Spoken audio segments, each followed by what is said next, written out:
മഹാനടിക്ക് ശേഷം 6 മാസം സിനിമയൊന്നും ലഭിച്ചില്ല.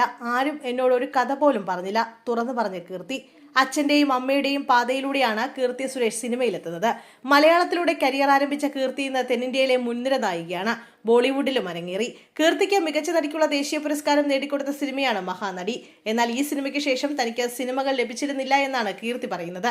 നാഗ് അശ്വിൻ സംവിധാനം ചെയ്ത ചിത്രമാണ് മഹാനടി. നടി സാവത്തിലൂടെ ജീവിതകഥ പറഞ്ഞ സിനിമയായിരുന്നു മഹാനടി. വലിയ താരനിര അണിനിരന്ന ചിത്രത്തിലെ കീർത്തിയുടെ പ്രകടനം ഏറെ പ്രശംസിക്കപ്പെട്ടിരുന്നു. പറഞ്ഞാൽ വിശ്വസിക്കില്ല, മഹാനടി റിലീസായ ശേഷം 6 മാസത്തേക്ക് എന്നെ തേടി സിനിമാ ഓഫറുകളൊന്നും വന്നില്ല. ഒരാൾ പോലും എന്നോട് കഥ പറഞ്ഞില്ല. പക്ഷേ എനിക്ക് നിരാശ തോന്നിയില്ല. ഞാനൊരു തെറ്റും ചെയ്തിട്ടില്ലെന്ന് എനിക്ക് അറിയാമായിരുന്നു. ഞാനത് പോസിറ്റീവായാണ് കണ്ടത്. എനിക്കായുള്ള വ്യത്യസ്തമായ കഥാപാത്രം ഒരുങ്ങുകയാണെന്ന് കരുതി. ആ സമയം ഞാൻ മേക്ക് ഓവറിനായി ഉപയോഗപ്പെടുത്തി എന്നാണ് കീർത്തി പറയുന്നത്. തെലുങ്ക് സിനിമയിലെ കീർത്തിയുടെ ഇരിപ്പിടം ഉറപ്പിക്കുന്ന ചിത്രമായിരുന്നു മഹാനടി. കീർത്തിക്കൊപ്പം ദുൽഖർ സൽമാൻ, ജമിനി ഗണേശനായി എത്തിയ സിനിമയിൽ സാമന്ത, വിജയ് ദേവരകൊണ്ട എന്നിവരും പ്രധാന വേഷത്തിലെത്തിയിരുന്നു.